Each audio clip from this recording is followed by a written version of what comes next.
horse show this last May, a few teenage girls decided to do nose paintings. They took a sponge and dipped it in a bucket of paint. Next, they put the sponge on the horse's nose. They held a piece of cardboard paper up, and the horses moved their noses around to make designs on the paper. This picture is of me holding my horse, Taffy's, nose painting after she was done with it. These next two pictures are of my other horse, Lucky You, or Yo-Yo for short, and his nose painting. The money that we paid to do these nose paintings went to Saddlebred Rescue, a non-profit organization that saves Morgan, Hackney, and American saddlebreds, 3 breeds of horses, from going to the slaughterhouse if they are not wanted. My mom riding Taffy, her horse, at a show in June in Minneapolis, Minnesota. My mom shows Taffy in 5 gaited pleasure classes. This means that the horse does 5 different gaits. The first one is the walk, which is standard in any class you go in. Next is the trot, which is when 2 diagonal feet hit the ground.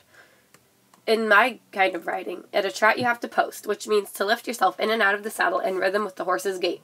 You must rise from the saddle when the horse's leg that is closest to the wall lifts up. In a canter, sometimes all legs are off the ground, and sometimes all of them are on the ground. This gait is required in all classes, except for kids who are 10 years of age and younger. This is because the canter is a more complicated gait than the trot, and as you get older, you get to be a better rider, and then you are more ready for the canter. You just sit at the canter, not post like at the trot. A slow gait is a man-made gait, which means that people make it, and that the horses aren't born with it.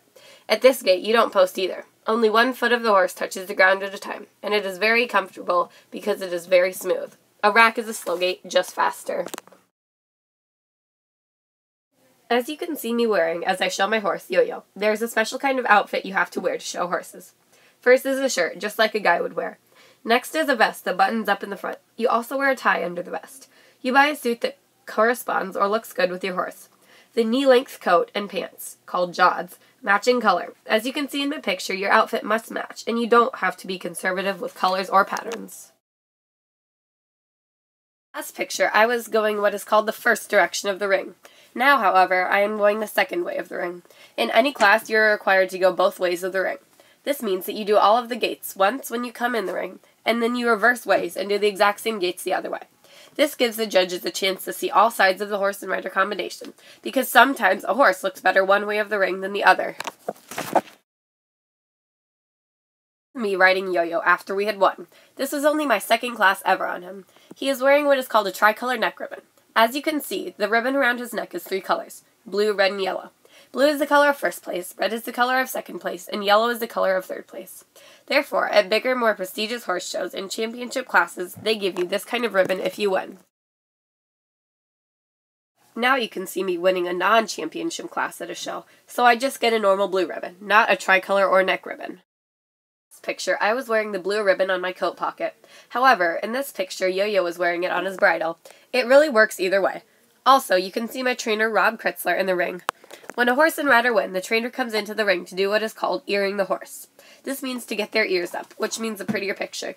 Also, sometimes the horse gets excited when it has the ribbon fluttering by its face and sees that it's the only horse in the ring. In case it gets dangerous, it's better to have the trainer close by.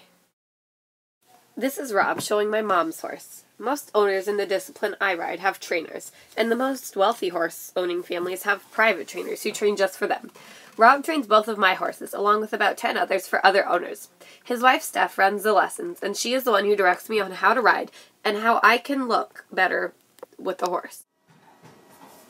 This is my horse Yo-Yo and I after winning a class of 8 in Kansas City, Missouri last July.